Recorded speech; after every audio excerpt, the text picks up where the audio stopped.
Just in time. Jeez. Thank you, Mr. Chair. Thank all of you for being here, for your service, all your hard work. Mr. Crabtree, I'll start with you. I share the view that the International Energy Agency and others, that view that we need to increase our carbon capture, our storage capabilities to stay on track for zero emissions by 2050. We think of this in our offices as a great transition, and it's part of artificial intelligence. I mean, all the technology that's changing is part of this energy transition as well, as different as they seem to be sometimes.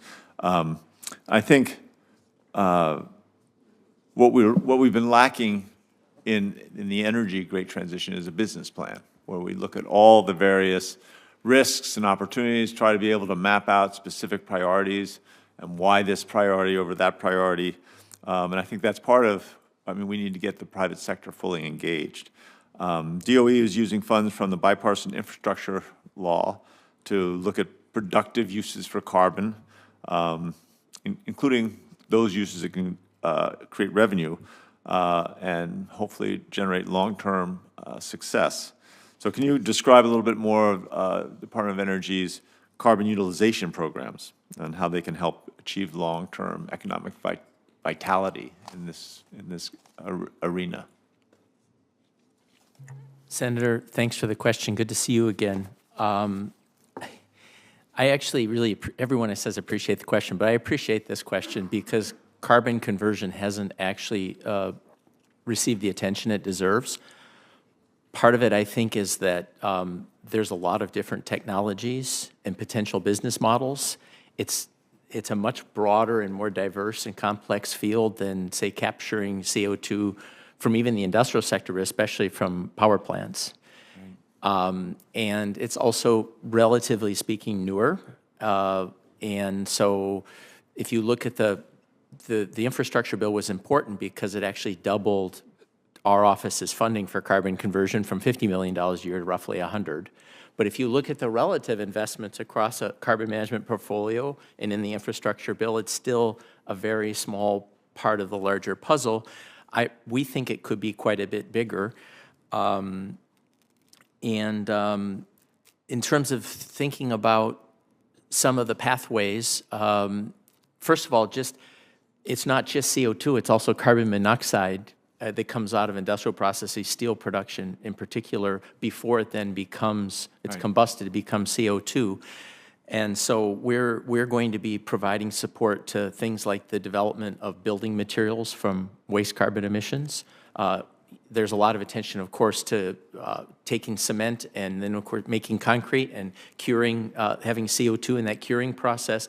Also substitutes for the Portland cement, which is very CO2 intensive to produce. Those are all opportunities. We're also seeing lots of opportunities for mineralization in the production of products taking captured carbon emissions. I'm also very excited about biological pathways, but not the way most people would think. For example, taking carbon monoxide, in effect feeding that to microorganisms and then producing energy and products through those microorganisms. The other thing that's exciting about carbon conversion is in some industrial contexts, you can avoid combustion altogether, so there's environmental benefits beyond reducing sure. Carbon emissions. I've got to cut you off. You can sorry. Have add written answers or remarks as well. I do want to get a question to Mrs. Is it Barco or Barcow?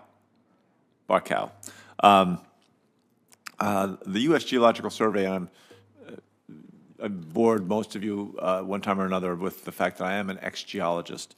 So the U.S. Geological Survey was my home base for a part of my life. They've estimated that as many as 130 million acres of federal land have carbon storage potential.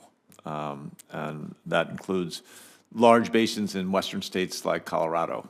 There can be complex ownership issues, some mix of federal, state lands, private ownership, places where the surface, many places in the West where the surface ownership is different than the mineral rights. Sometimes those mineral rights are federally owned. And so it makes it tricky to to decipher who owns the pore space, that empty space between the grains, once the oil is taken out, where carbon would be injected. How does this ambiguity surrounding pore space on federal lands hamper carbon capture sequestration permitting, and what can we do, what can Congress do to provide clarity?